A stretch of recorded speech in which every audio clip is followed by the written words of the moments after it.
मोहित गौतम जी चंडीगढ़ से। राधे राधे महाराज जी, आपके चरणों में कोटि कोटि नमन। महाराज जी, मैं पिछले 14 वर्षों से रामलीला के मंच पर कार्य कर रहा हूँ और सेवा दे रहा हूँ। इस वर्ष मुझे श्री राम जी की कृपा से लक्ष्मण जी का अभिनय करने का सौभाग्य प्राप्त हुआ है। गुरुदेव, स्वयं को प्रभु के रूप में डालकर मंचन करना ठीक है क्या? कृपया मेरा हाँ, मार्गदर्शन करें जिससे बहुत प्रभु की अच्छा सेवा है। में शुद्ध भक्ति आ सके। हाँ, बहुत अच्छा है। ये लीला अनुकरण भगवत प्रीति प्रदान करने वाला है। ये भगवान की कृपा से ऐसा सौभाग्य मिलता है। जैसे गोपी जनों के मध्य से जब श्री लालजू महाराज ठाकुर जी महाराज अंतर्धान हुए, तो गोपी जनों ने लीला अनुकरण का ही रास्ता चुना भगवान के पुनः दर्शन का। वो भगवान की जो जो लीलाएं हैं वो अनुकरण करने लगी। कभी चार ने ऐसे चुनरी तान ली और ऐसे किया, मैं गिरिराज धरण हूं, देखो मैंने गिरिराज। कभी काली नाग के मर्दन का विविध लीलाएं अनुकरण कर रही। अनुकरण भगवान की प्रसन्नता के लिए। हम लीला अनुकरण कर रहे हैं पर हैं प्रभु के दास। अपने स्वामी को प्राप्त करने के लिए लीला अनुकरण, लीला गायन, नाम कीर्तन, नाम जप, ये बहुत बड़े साधन है। महाप्रभु चैतन्य देव लीला अनुकरण की। हमारे ब्रजमंडल में तो लीला अनुकरण ही रास में प्रवेश कराता है। अगर लीला अनुकरण का चिंतन करें, लीला अनुकरण, तो रास बड़ा सिद्ध विषय होता है। अगर हम वास्तविक भाव से युक्त हो जाएं तो आवेश हो जाता है। एक बार नारायण स्वामी जी थे, तो उनके मित्र आए एक जज। नारायण स्वामी बहुत ग्रेजुएट पढ़े लिखे महात्मा थे और बहुत ही भगवान के अनन्य भक्त थे। वो रास में जाया करते थे, रास दर्शन करने। तो उनके जो मित्र आए, उन्होंने कहा, क्या तुम इतने पढ़े लिखे होकर छोरों का नाच देखते हो? छोटे छोटे बच्चे नहीं, प्रियालाल बनकर। तो उनका, नहीं नहीं, आप ये अपना ज्ञान अपने अंदर रखिए, आप ऐसा मत बोलिए। तो उनका, नहीं, पढ़े लिखे थे ना जज, उनका, नहीं, आप विद्वान हो, आप बुद्धिमान हो, आप एक कैसे स्वीकार करते हैं कि वो बालक नाच रहे हो, आप बैठकर देख रहे हो एक सन्यासी होकर? उनका, बालक नहीं, साक्षात भगवान है। तो उनका, हमें आप ये अनुभव कराओ कि भगवान है। तो हम पढ़े लिखे लोग बुद्धि की कसौटी में कसते हैं। कहा, आओ रासलीला में आज चलें। बोले, ऐसे नहीं, आज हम लेट चलेंगे। और वो पान की बीड़ी लगा के ठाकुर जी को ले जाते थे और हम पीछे बैठेंगे, जज ने कहा, और आपकी आंखों में पर्दा करेंगे क्योंकि आपको परिचय है ठाकुर से।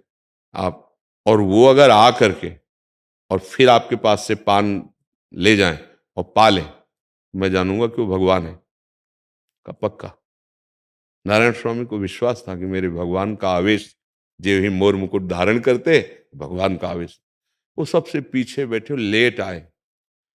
ठाकुर जी तब तक पर्दा नहीं खोलने दिया। तो ये रासाचार्य जी सोच रहे थे किसी भक्ति के साथ कोई लीला है, आज पर्दा नहीं खोलने दे रहे ठाकुर जी। और जहां नारायण स्वामी आके बैठे, सो पर्दा खोला और वहां से उछलते हुए, बालवत खेलते हुए आए और नारायण स्वामी की आंख का ऐसे वो कपड़ा हटाया, कहा, दे पान की बीड़ी, परीक्षा लेना चाहता है मेरी? पान की बीड़ी ले चले। और वो जो जज थे, उन्होंने कहा, मेरे से तो अपराध बन गया, मैं तो ऐसा। दूसरे दिन फिर गए। उनका मतलब पढ़े लिखे लोगों का विश्वास कर, एक बार फिर मैं देखना चाहता हूँ। बोले, क्या देखना है? बोले, कल अमुक रंग की पोशाक थी, अगर ठाकुर जी आज मेरे रंग की पोशाक पहने तो मैं जान जाऊंगा कि हाँ, सर्वज्ञ भगवान का आवेश होता है। उस दिन दूसरे रंग की पोशाक रासाचार्य जी ने प्रिया प्रीतम को धारण करवाई थी। मंच पे आ चुके थे, पर्दा लगा हुआ था। ठाकुर जी उठे और भाग के श्रृंगार गृह में गए और बोले, इस रंग की पोशाक पहनाओ, तब हम आज नृत्य करेंगे। जो वहां सोचा था वही पोशाक धारण करके जब आए और पर्दा खुला, देखकर आश्चर्यचकित। ये भगवत आवेश होता है। जैसे लक्ष्मण जी के रूप में आप हैं, उस समय लखन लाल की भावना, शेषावतार, अनंत महिमा, अनंत सामर्थ्यशाली भगवान, ये लक्ष्मण जी के रूप में है, जो पूरे ब्रह्मांड को सरसों के दाने के समान रखते हैं। अगर अंदर से भाव में हो तो आपको भूल जाओगे कि आप कोई मनुष्य हो। आप भूल जाओगे उस समय कि आप कोई व्यक्ति हो। आपके अंदर वही आवेश छा जाएगा, लखन लाल का वही आवेश। सच्चा अनुकरण तब होता है जब हम अपने आप को भूल जाते हैं और जब हमें इस समाज को रिझाने वाला प्रदर्शन होता है। फिर लीला अनुकरण नहीं होता, वो नाटक होता है। लीलानुकरण मतलब उसी आवेश में युक्त हो जाना। आवेश, जिस हम लीला अनुकरण कर रहे हैं, पहले जिनकी लीला अनुकरण कर रहे हैं उनमें तन्मय हो गए और आवेश आ गया। अब वो लीला अनुकरण जो होगा वो भगवत स्वरूप होगा और सबके पाप नष्ट करने वाला होगा। जब हमारे प्रिया प्रीतम मंच पे पधारते हैं ना रास के, तो जो रासाचार्य होते हैं साष्टांग दंडवत, सब संत साष्टांग दंडवत, मोर मुकुट चंद्रिका विराजमान करते ही, और वो ये जो आप देख रहे सामने बैठे, ये इसी रास का फल है। हमको पागल बना दिया। सन्यासी थे काशी में, प्रिया प्रीतम ने पागल बना दिया, लगा जी नहीं पाएंगे अब इनके बिना, तो अपने नित्य धाम में कृपा करके ले आए। तो लीलानुकरण, हाँ, अब जैसे कोई नशा करके लीलानुकरण करना, लोक रिझावे के लिए करना, ये सब एक अलग बात हो गई। आराध्य देव के लिए पवित्र पवित्र लीलानुकरण यही भगवत प्राप्ति करा देगा। चित्रकूट में लीलानुकरण हो रहा था, श्री राम जी का वनवास। एक नवयुवक 18 वर्ष की अवस्था थी, वो देख रहे थे दशरथ जी का जो विलाप राम जी के प्रति, और राम जी का वनगमन, बस पढ़ाई में क्या उनका जीवन, बस भाग पड़े वहां से। जब मेरे राम जी का वनवास हो गया तो मेरे जीवन का क्या। बहुत बड़े महापुरुष स्वामी अनंगोदाश्रम स्वामी जी, वो बस गंगा के किनारा पकड़ लिया। स्वामी शंकरानंद जी ने उनको ये संस्कार दिए सन्यास के। वहां आए और कहा, स्वामी जी मेरे राम जी का वनवास हो गया। रो रहे थे, अब मैं घर नहीं लौटूंगा। अब जब हमारे भगवान का वनवास हो गया तो मेरे लीला अनुकरण ऐसी पवित्र भावना से कि उनके हृदय में इतना प्रभाव पड़ा। तो उन क्या चाहते हो? बोले सन्यास। बोले 18 वर्ष में सन्यास नहीं, सन्यास के लिए 30-35 वर्ष की। बोले स्वामी जी एक बार वचन देता हूं, एक बार मुझे सन्यास दे दीजिए, जीवन में कभी शिकायत नहीं मिलेगी। तो सन्यास की पद्धति होती है, दिगंबर किया जाता है, नंग धड़ंग करके गंगा में खड़े करके वो भागवती।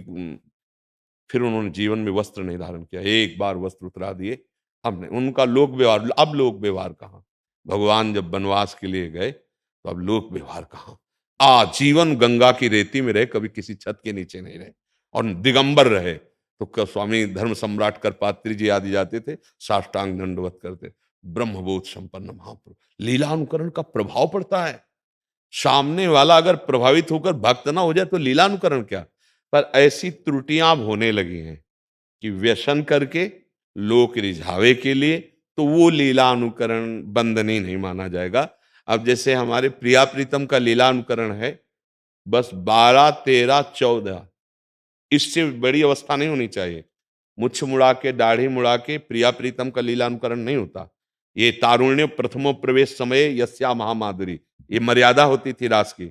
हाँ, ऐसे नव किशोरी नव किशोर, और उनमें भगवद आवेश होता था।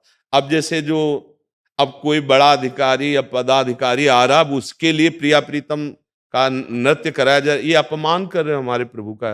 यार मतलब क्या, तुम क्या समझे हो हमारे प्रिया प्रीतम को, राधा कृष्ण को आप क्या समझे हो? कोई आ रहा उसके स्वागत के लिए, और वो नहीं। ये जगत के मालिक का लीला अनुकरण केवल भक्तों के सुख के लिए होता है, भावना सुख के लिए होता है। ये ऐसे किसी स्वागत या सम्मान के लिए नहीं होता। ये रोड शो नहीं है। शादी ब्याह में भी है वे। हाँ, ये मतलब, हाँ, अब जो वातावरण, ये लीलानुकरण का अपमान है।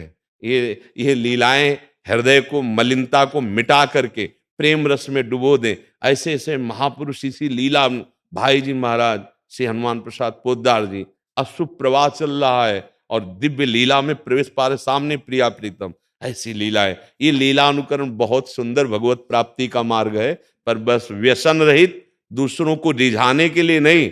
ये स्वांता सुखाय तुलसी रघुनाथ, ये आत्म सुख के लिए है भगवत लीला अनुकरण। पर अब इसका स्वरूप बदल रहा है, मतलब अब वो लीला अनुकरण का स्वरूप नहीं रह रहा, क्योंकि अपने से तो सब मिलते हैं ना।